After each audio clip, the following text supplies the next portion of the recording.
Mirë se na erdhët, dikush pyet përshëndetje një pyetje, a lexohet Kurani pa abdes?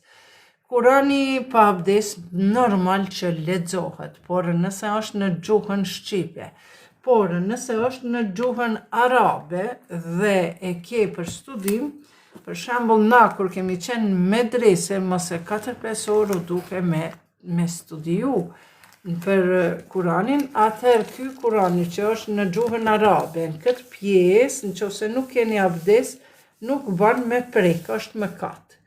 Por ju nuk keni abdes, por jeni të pastër, jeni me tahret, nuk jeni xhunub, kështu që nuk është ndonjë problem i madh me lexu me abdes. Por sikurse çdo normë fetare që është që ka respektin, për shembull kur hym namaz, neve Zoti na njeh edhe pa shami. Mirë, po kur hym namaz, na japim respekt asaj vepre të adhurimit.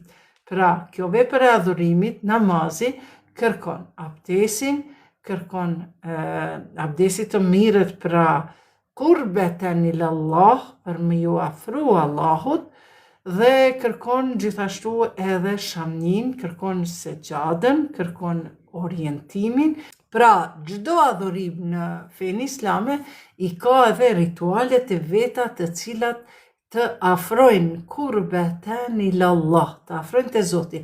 Prandaj si namazi që kërkon pra abdes, shamin, orientimin, sejaden, koncentrimin, ashtu edhe Kurani kërkon abdesin, por nuk është patjetër nëse e lexoni në gjuhën shqipe.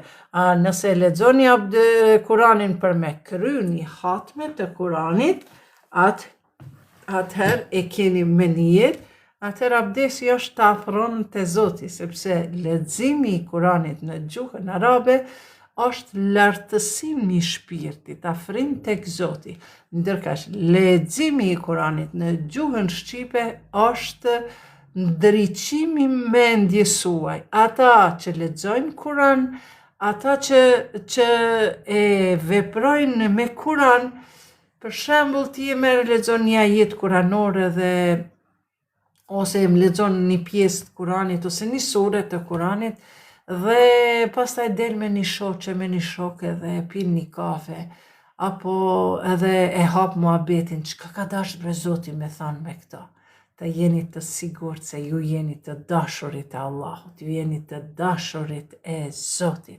Prandaj lexojeni Kuranin në gjuhën shqipe, gjuhën më të bukur të Ballkanit, gjuhën tonë të shqiptarëve, të dardanëve, të kosovarëve, sepse nëse nuk e kuptojmë, e lexojmë në arabisht dhe nuk e kuptojmë në gjuhën shqipe, nuk është e kot, por është ngritje shpirtërore, por ne nëse lexojmë në gjuhën shqipe, atëherë është edhe ngritje shpirtërore, por edhe ndriçim i mendjes suaj.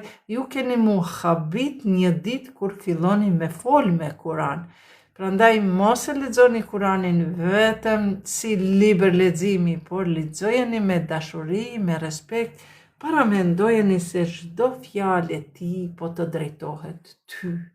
Pra çdo fjalë e Kuranit po të drejtohet ty. Prandaj të dashur miq, mos pritoni çdo të martë, jeni të mirë se ardhur në shkollën e diturive kuranore, përndryshe me mua, këtë rast hoxhaneshën Ikbale Berisha Huduti, apo edhe islamologën, pasi me islam, në studimet e islamit merrem shumë kohë edhe do të merrem derisa të vdes.